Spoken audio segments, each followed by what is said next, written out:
Hi, everyone. Welcome to another episode of CS Cyber. I'm Chad. I'm Sean. Micah's got to get quicker on the camera changes. Camera 1, camera 2. All right. What are we doing in this episode when things go wrong?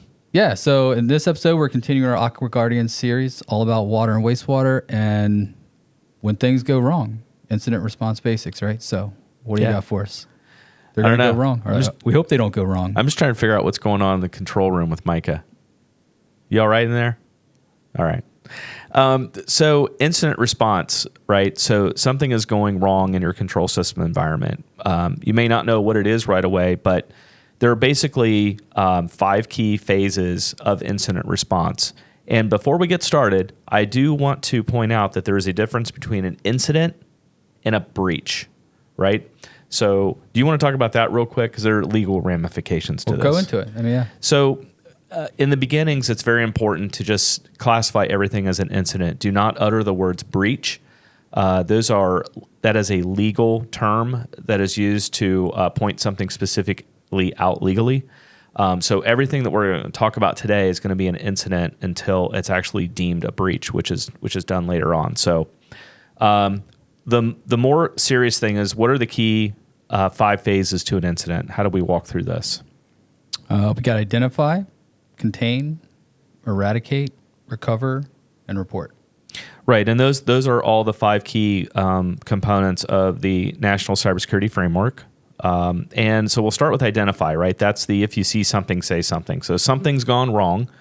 My HMI system my mouse is moving and I'm not moving it. Yeah. I'd say that's identify. Right. And that could be a lot of things, right? I mean, it could be a phishing email. It could be, like you said, a mouse is moving, a configuration had changed. I mean... Yeah, it can be anything. Loss of internet. And then we need to contain it, right? So how do we stop the spread? And the thing I want to talk about real quick and stop the spread is don't ever power a system off unless instructed to. And why is that? Because you're going to lose all the evidence. Right. So we're going to destroy evidence. And then eradicating is actually removing the threat and the steps that it takes to do that. I can talk about that a little bit more, but do you want me to? Yeah, all right. I think so. So eradication usually comes in the form of, from our perspective, actually loading our forensics tools. A lot of times we talk about the first 48. If you remember, like there was a cable show called The First 48, and it talked about the first 48 hours of a homicide, right? And how important it is to treat that in a certain way, because statistically, if you were able to get your act together from an investigation standpoint in the first 48 hours, your chances of actually solving the crime went up dramatically. Same thing here.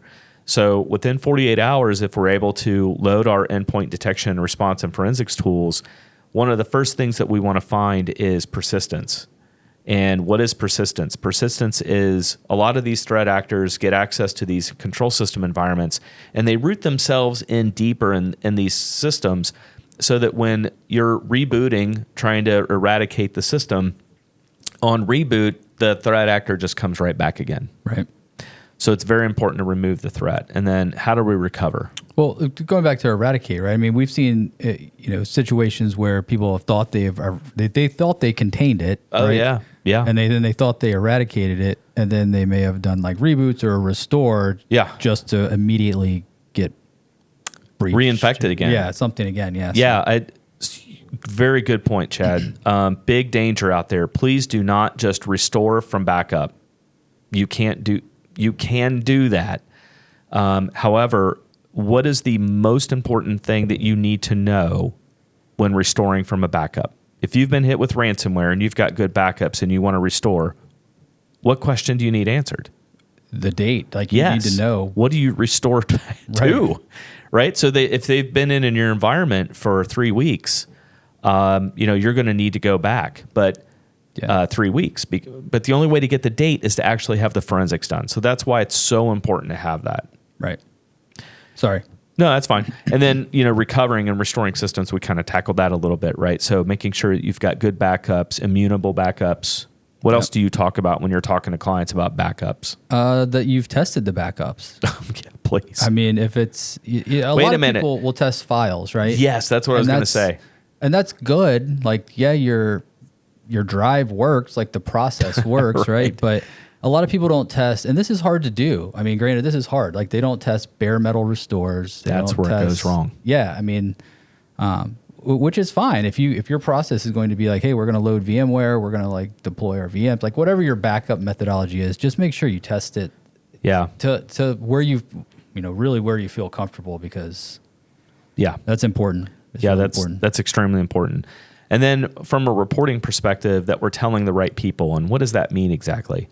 Well, telling the right people means from a regulatory perspective, do you have a regulatory mandate that in the event of an incident that you have to report it to X, Y, or Z?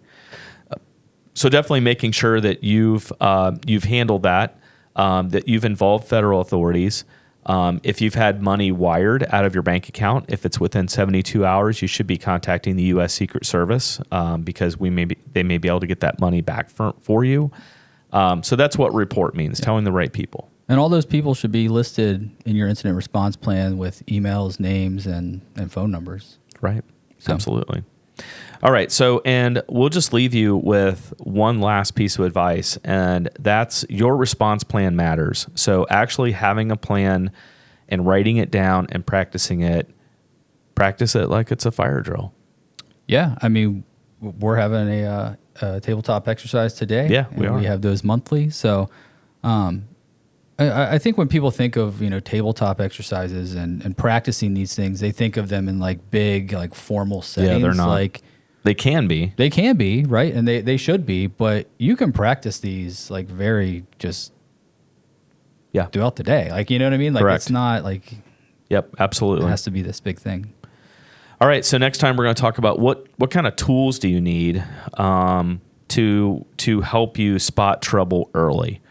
Because nobody wants to just wake up and it's done, right? So how can you get a heads up on some of this stuff? Yeah, that'll be a really good one too. All right. Well, we'll catch you next time. Thanks.